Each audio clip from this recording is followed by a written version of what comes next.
चलिए अब नेक्स्ट है हमारा टाइप्स ऑफ स्ट्रेस, है ना, कितने टाइप के स्ट्रेस होते हैं। तो मैंने अभी इससे पहले वाले सेशन में बताया था कि अगर आप लोडिंग चेंज करेंगे, है ना, अलग अलग टाइप से लोड लगाओगे तो अलग अलग उसका जो इफेक्ट आएगा वो अलग अलग स्ट्रेस प्रोड्यूस करके आपको देगा, है ना। तो देखिए पहला इसमें टाइप्स ऑफ स्ट्रेस में देखेंगे तो पहला कौन सा है, टेंसाइल स्ट्रेस, दूसरा कंप्रेसिव, शियर, बेंडिंग और टॉर्जनल। तो टेंसाइल में याद करिए कैसा था कि जब किसी भी मेंबर पे लोड कैसा लगता था, टेंशन, है ना, टेंशन यानी कि पुल टाइप लोडिंग लगता था, तो उस केस में टेंसाइल स्ट्रेस जनरेट होता था। कंप्रेसिव केस में जब हम किसी मेंबर को पुश करते थे तो जो उसमें स्ट्रेस जनरेट होता था वो कंप्रेसिव टाइप था। शियर में क्या करते थे, जब किसी मेंबर को इक्वल एंड अपोजिट मैग्नीट्यूड में ऐसे कोलिनियर फोर्स लगाते थे, है ना, तो क्या होता था कि मतलब कि ऐसा कोई मेंबर है, ये सपोज मेंबर है, तो यहाँ पे इनका जो लाइन ऑफ एक्शन होगा फोर्स का और इसका फोर्स का लाइन ऑफ एक्शन होगा वो दोनों का क्या होगा, अलग अलग होगा। तो यहाँ से जो मटेरियल होगा वो क्या हो जाएगा, शियर हो जाएगा, कट जाएगा, है ना। तो इस टाइप को जब लोडिंग करेंगे तो क्या प्रोड्यूस होगा, शियर स्ट्रेस। बेंडिंग में क्या करते थे कि दो या तो किसी मेंबर को ऐसे सपोर्ट कर लो और बीच से लोडिंग दो तो क्या हो जाएगा, बेंड हो जाएगा, या फिर आप ऐसे करके एंटी क्लॉकवाइज या एक क्लॉकवाइज डायरेक्शन में जब इस तरीके का फोर्स लगाते थे तब क्या आता था, बेंडिंग। टॉर्जनल में जैसे हम लोग कपड़ा निचोड़ते हैं ऐसे कपल जनरेट करते थे तो क्या होता था, टॉर्जनल आता था। क्लियर। तो एक एक करके देख लेते हैं कि ये जो थ्योरी है इसको जल्दी से कंप्लीट करेंगे, फिर इसके बाद हुक्स लॉ, फिर न्यूमेरिकल वगैरह किया जाएगा, ठीक है। तो देखो पहला कौन सा है, टेंसाइल। टेंसाइल स्ट्रेस को किससे डिनोट करेंगे, सिग्मा टी से। सिग्मा टी क्या, अब टेंसाइल स्ट्रेस क्या होता है, किसके कारण प्रोड्यूस हुआ था, it is the stress produce in a member because of pull type of loading. अगर आप किसी मेंबर पे टेंसाइल फोर्स लगाते हैं यानी पुल करते हैं तो उसमें कैसा जनरेट होता है, टेंसाइल स्ट्रेस। तो देखिए टेंसाइल स्ट्रेस कैसा जनरेट होगा कि मान लीजिए ये मेंबर है, तो अगर आप जैसे ही यहाँ पे लोड लग रहा है तो ये क्या हो जाएगा, मेंबर थोड़ा सा इलोंगेट हो जाएगा, है ना। तो आपको कैसा दिखेगा, यहाँ पे मान लो जी इसका ओरिजिनल लेंथ L था तो ये चेंज होकर कितना हो गया, डेल्टा L, है ना, DL चेंज हो गया। क्लियर। ये इस टाइप से आपको दिखेगा। तो स्ट्रेस अगर लिखना होगा तो क्या लिखोगे यहाँ पे, छोड़ो अभी स्ट्रेस की बात नहीं करें, तो क्या हो जाएगा यहाँ पे, अगर पुल टाइप ऑफ लोडिंग लग रहा है तो क्या जनरेट होगा, टेंसाइल स्ट्रेस, सिग्मा टी, ठीक है। तो फोर्स अपॉन वही cross sectional area, sigma T. Compressive देखो यहाँ पे, कंप्रेसिव कब लगेगा, जब किसी मेंबर के ऊपर आप कैसा पुश टाइप की फोर्स लगाओगे तो उसमें कैसा जनरेट होगा, कंप्रेसिव फोर्स। वही चीज़ लिखा हुआ है, किससे डिनोट करेंगे, सिग्मा सी से, ठीक। तो क्या है, it is the stress produce in a member because of push type of loading. तो देखिए जैसे यहाँ से फोर्स लगा, कैसा टाइप है, पुश टाइप फोर्स है, तो ये क्या हो जाएगा, धीरे धीरे कंप्रेस होगा। तो जब कंप्रेस होगा तो जो यहाँ पे लेंथ था, ये जो लेंथ था वो कंप्रेस होकर लेंथ कम हो गया होगा और डायमीटर क्या हो जाएगा, इसका बढ़ जाएगा, यानी कि कुछ आपको क्रॉस सेक्शन ऐसा दिखेगा। देखिए क्या हो गया, लेंथ कम और डायमीटर क्या हो गया, ये इसका फाइनल डायमीटर और ये इसका इनिशियल डायमीटर था, DI था और ये DF था। और ये लेंथ अगर देखा जाए तो ये इसका D ऑफ, यानी कि क्या लिखोगे, L फाइनल, है ना, फाइनल लेंथ, ये इनिशियल लेंथ या ओरिजिनल लेंथ बोल सकते हैं। तो क्या हुआ, लेंथ कम हुआ, ठीक, ये है ना, लेंथ कम हुआ, डायमीटर क्या हुआ, बढ़ जाएगा। तो इस टाइप का अगर लोडिंग लगाओगे तो कैसा स्ट्रेस जनरेट होगा, कंप्रेसिव स्ट्रेस, ठीक है। तो इसको नोट करिए, फिर हम लोग देखते हैं अब शियर, बेंडिंग और टॉर्जन। चलिए नेक्स्ट देखते हैं हम लोग शियर स्ट्रेस, है ना। तो देखो शियर स्ट्रेस क्या होता है, it is a stress produce in a member when the load is tangential to the cross sectional area. अब समझिए ये क्रॉस सेक्शनल एरिया क्या था। जैसे देख लो कि अगर ये मेंबर है ना, ये आपका जब मेंबर था, ये अगर मैं यहाँ से मान लो कट करके ऐसे दिखा रहा हूँ तो ये आपका क्या है, अगर मान लो कि ये मेंबर है, अगर मैं इसको ऐसे कट करके इधर से दिखाऊं तो ये इस जो एरिया दिख रहा है यही क्या है, क्रॉस सेक्शनल एरिया है, ठीक।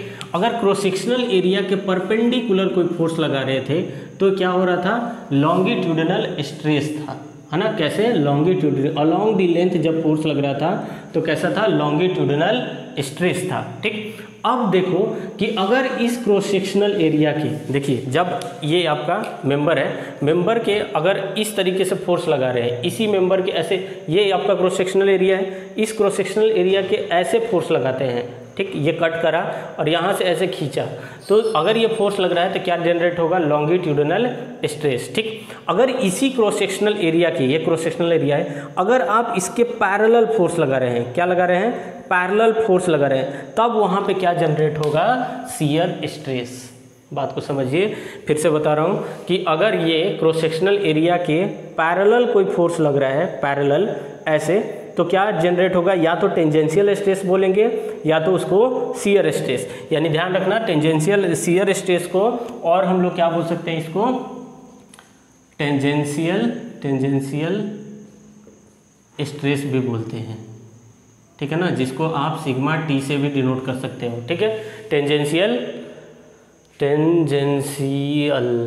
ठीक है, टेंजेंशियल स्ट्रेस बोलते हैं। ठीक है, अब देखो ध्यान से कि ये आपके पास दो मेंबर हैं। ठीक है, ये क्या है, दो प्लेट है हमारे पास, क्या है, ये प्लेट है, और प्लेट से कैसा ज्वाइंट है, रिविट करके ज्वाइंट है ना। मान लीजिए कि दो प्लेट है, एक प्लेट ऐसे है ना, एक प्लेट ऐसे, और इस पे क्या रखा गया है, रिविट से दोनों को ज्वाइन कर दिया गया है। एक प्लेट रखा, दूसरा प्लेट उसके ऊपर रखा, और दोनों पे कैसा, रिविट से ज्वाइन कर दिया गया है। अब क्या कर रहे हैं कि इस प्लेट पे ऐसा है क्रॉस सेक्शन, अब इस प्लेट पे एक टाइप इधर फोर्स लग रहा है और दूसरा इधर लग रहा है। तो जब आप फोकस करें रिविट के ऊपर, तो जब रिविट ऐसे है तो एक फोर्स इसके, इस क्रॉस सेक्शन को अगर कट करके देखें तो इसके पैरेलल लग रहा है एक फोर्स।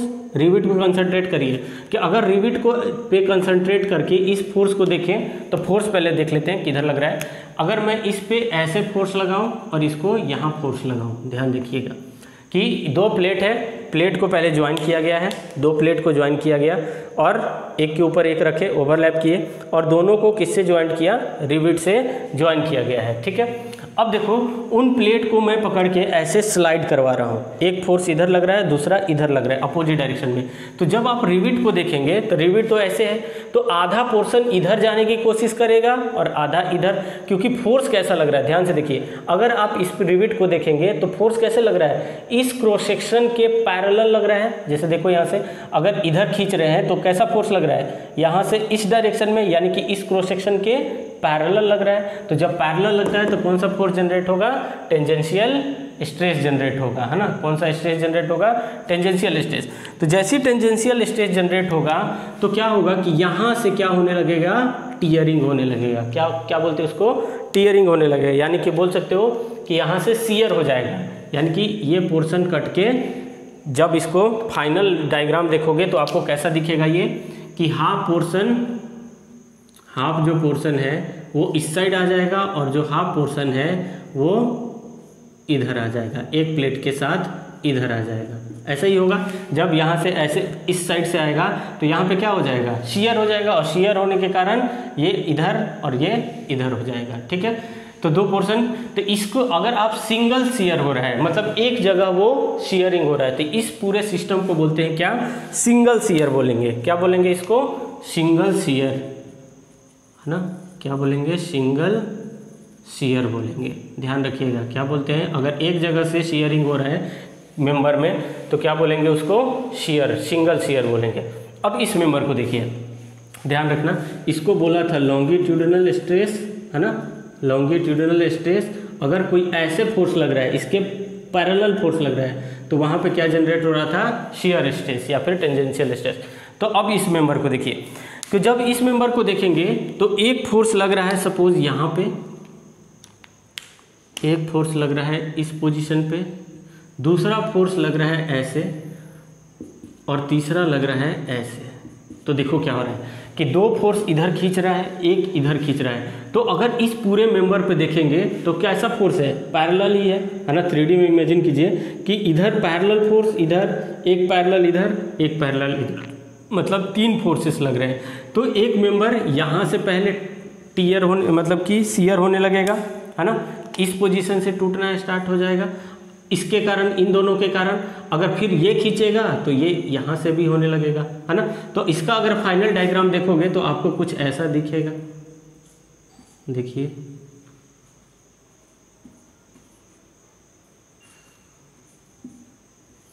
ऐसा दिखेगा कि ये मेंबर इधर, ये मेंबर इधर, ये मेंबर इधर, कुछ ऐसा ही दिखेगा, ठीक। तो अगर दो जगह किसी भी रिवेट में या फिर किसी भी मेंबर में दो जगह शेयरिंग होता है तो इस टाइप के मेंबर को क्या बोलते हैं, डबल शेयरिंग। क्या बोलेंगे, डबल शेयरिंग, ठीक है। सिंगल शेयरिंग समझ गया कि अगर एक जगह से शेयर हो रहा है तो उसको सिंगल शेयर बोलेंगे, अगर यहाँ से दो जगह हो रहा है तो क्या बोलेंगे, उसको डबल शेयरिंग बोलते हैं। ये इसका फाइनल दिखेगा और इस केस में ये दिखेगा।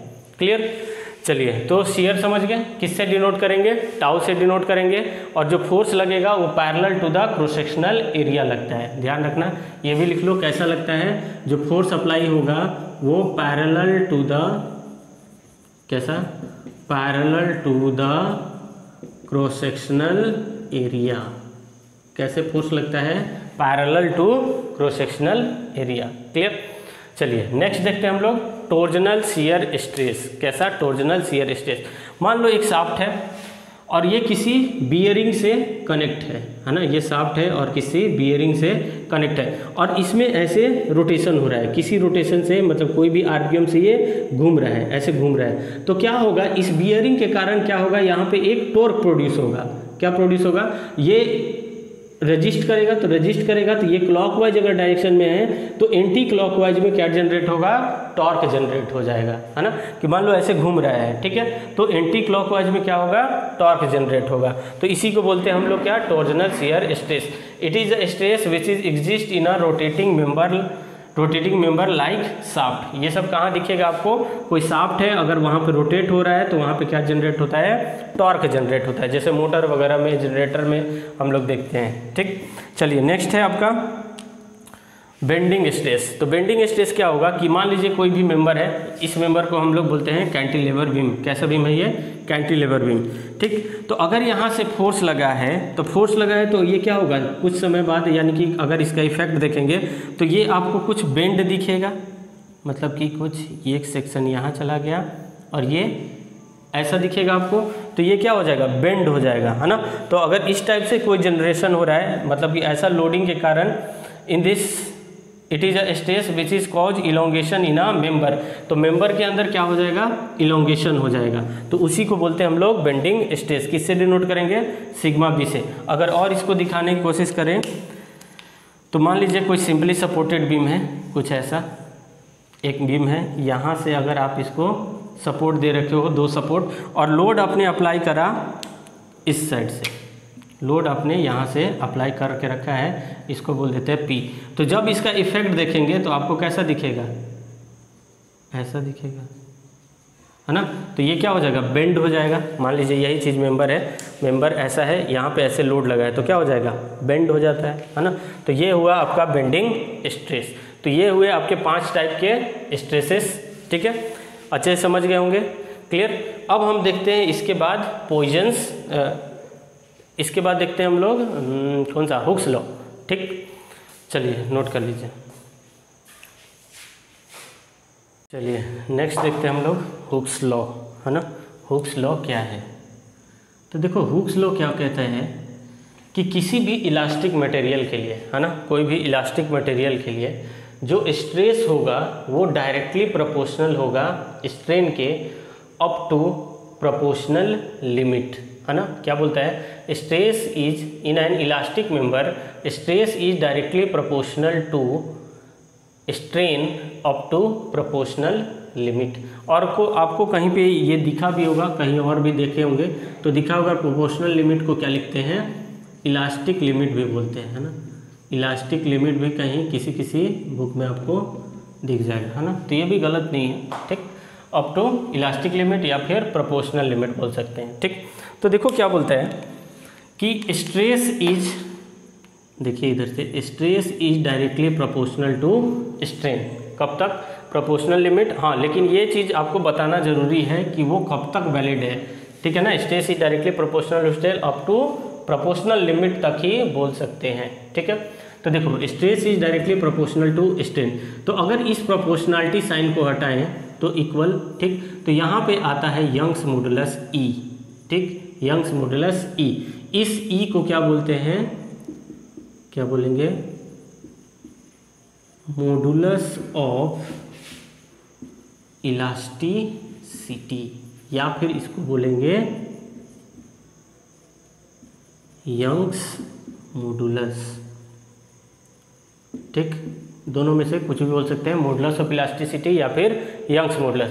जैसे ही प्रोपोर्शनलिटी साइन हटता है तो क्या आता है ई, तो जब ई देखोगे यानी यंग्स मॉडुलस देखोगे तो क्या हो जाएगा, स्ट्रेस अपॉन स्ट्रेन। तो यंग्स मॉडुलस ई क्या होता है, स्ट्रेस अपॉन स्ट्रेन, ठीक। तो स्ट्रेस के लिए यूनिट देखो क्या लिखे थे, न्यूटन पर मीटर स्क्वायर। स्ट्रेन कैसा था, यूनिटलेस, तो इसका यूनिट क्या हो जाएगा, न्यूटन पर मीटर स्क्वायर। और क्या लिख सकते हो इसको, पास्कल। बाकी यूनिट कन्वर्जन तो आपको पता ही है, ठीक। तो देखो अगर इसका ग्राफ बनाना चाहे तो कैसा बनेगा, मान लीजिए अभी मैं स्ट्रेस स्ट्रेन डायग्राम भी बताऊंगा डक्टाइल ब्रिटल मटेरियल के लिए, ठीक। तो पहले अभी समझ लेते हैं कि देखो ये रहा आपका इस साइड स्ट्रेस है, क्या है, वाई एक्सिस पे स्ट्रेस, और इस साइड क्या है, स्ट्रेन है, जिसको हम लोग किससे डिनोट करते हैं, सिग्मा से। अगर दोनों प्रोपोर्शनल है, अगर दोनों प्रोपोर्शनल है तो जो लाइन जाएगा वो क्या जाएगा, बिल्कुल स्ट्रेस की, अगर एकदम सीधा लाइन जाएगा, ठीक। तो अगर मान लो किसी भी पॉइंट पे स्ट्रेस पता है तो आपको उस पॉइंट पे स्ट्रेन भी दिख जाएगा, ठीक। सिमिलरली मान लो यहाँ पे दिखना है तो ये मान लो स्ट्रेन, ठीक। प्रोपोर्शनल का मतलब क्या, कि मतलब स्ट्रेट लाइन, जिस अमाउंट में स्ट्रेस बढ़ रहा है उसी अमाउंट में स्ट्रेन भी बढ़ रहा है, ठीक। तो इसको लिख सकते हो क्या, स्ट्रेस जो है वो डायरेक्टली प्रोपोर्शनल टू स्ट्रेन है, ठीक। ये ग्राफ क्या है, ये डक्टाइल मटेरियल के लिए ग्राफ है। अगर आप पूरा अभी देखोगे elastic limit, plastic, upper yield point, lower yield point, तब वो आगे आएगा, ठीक है।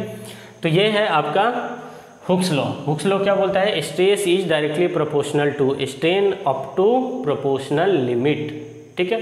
तो चलिए ये रहा, और ई का क्या हो गया, स्ट्रेस अपॉन स्ट्रेन। और स्ट्रेस का यूनिट क्या था, न्यूटन पर metre square, strain dimensionless, तो यूनिट क्या हो गया, जो स्ट्रेस का था वही ई का हुआ, है ना।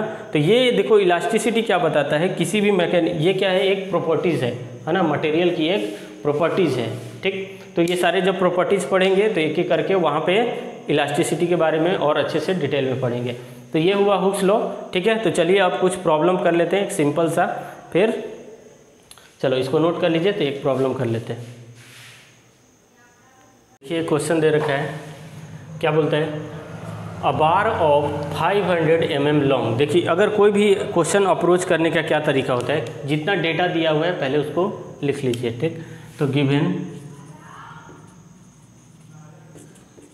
सॉल्यूशन, ठीक, ऐसे लिखना है, सॉल्यूशन गिवन क्या क्या चीज़ है, 500 mm लॉन्ग। मान लीजिए कोई मेंबर है, ठीक, जिसका लेंथ कितना दे रखा है, ये 500 mm, ठीक। तो यानी कि लेंथ दे रखा है कितना, 500 mm, ठीक। एंड 22 mm डायमीटर, और ये जो डायमीटर है ना, कितना दे रखा है, 22 mm, ठीक। तो यहाँ लिख लो डायमीटर कितना है, 22 mm।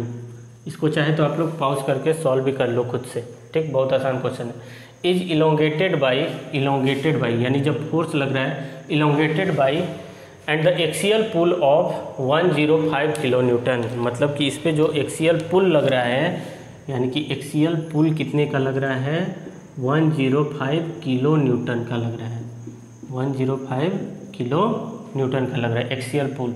यानी कि इसको बोल सकते हो कि जो फोर्स है वो कितना है, 105 किलो न्यूटन, ठीक। Calculate the intensity of stress, strain and modulus of elasticity. तो सब कुछ तो पता ही हमें, ठीक। तो यहाँ लिखो first one, stress is given by, ठीक। तो स्ट्रेस क्या होता है, फोर्स अपॉन एरिया, ठीक, फोर्स अपॉन एरिया। तो ये देखो कैसा क्वेश्चन सेक्शन है, सर्कुलर शाफ्ट है, तो इसके लिए फोर्स एरिया क्या हो जाएगा, पाई बाई 4 d स्क्वायर, है ना। कैसा हो जाएगा, π/4 क्रॉस सेक्शनल एरिया क्या हो जाएगा, π/4 d²। अब सबकी वैल्यू रख दो। फोर्स कितना है 105 किलो न्यूटन, ठीक, किलो न्यूटन है तो न्यूटन में कन्वर्ट कर दो, इंटू 10⁻³ किस में आ गया, न्यूटन। π/4 डायमीटर, डायमीटर किस में है 22 स्क्वायर, ठीक। तो जब ये किस में चला गया, mm में रख रहे हैं, तो न्यूटन पर mm स्क्वायर चल रहा है, न्यूटन पर mm स्क्वायर में आंसर आएगा, ठीक। तो जब इसको सॉल्व किए तो आंसर आ रहा है आपका 276.22 न्यूटन पर mm स्क्वायर, ठीक, सिंपल। दूसरा देखो ना क्या, स्ट्रेन, तो स्ट्रेन इज गिवन बाय, ऐसे ही लिखना है आपको पूरा डेटा में, गिवन बाय, तो क्या हो जाएगा strain, change in length delta L/L, तो कितना चेंज हो रहा है, चेंज कितना दे रखा है, चेंज कहीं तो दिया रहा होगा, हाँ, इलोंगेटेड बाई 1.2 mm, यानी कि यहाँ पे डेल्टा L दे रखा है 1.2 mm, गिवन डेटा लिख लेने का, ठीक। तो कितना हो गया 1.2 mm, और ओरिजिनल में लेंथ कितना था 500 mm, तो ये तो यूनिटलेस क्वांटिटी है, तो जब इसको 1.2/500 किए तो आंसर आ रहा है 2.4 × 10⁻³ 2.4 × 10⁻³ और डायमेंशन कैसा है, यूनिटलेस डायमेंशन है ना, यूनिटलेस है, कोई डायमेंशन नहीं। अब देखो क्या पूछ रहा है, third one, modulus of elasticity, तो क्या लिखेंगे, modulus of elasticity is given by, क्या होता है, E = स्ट्रेस अपॉन स्ट्रेन।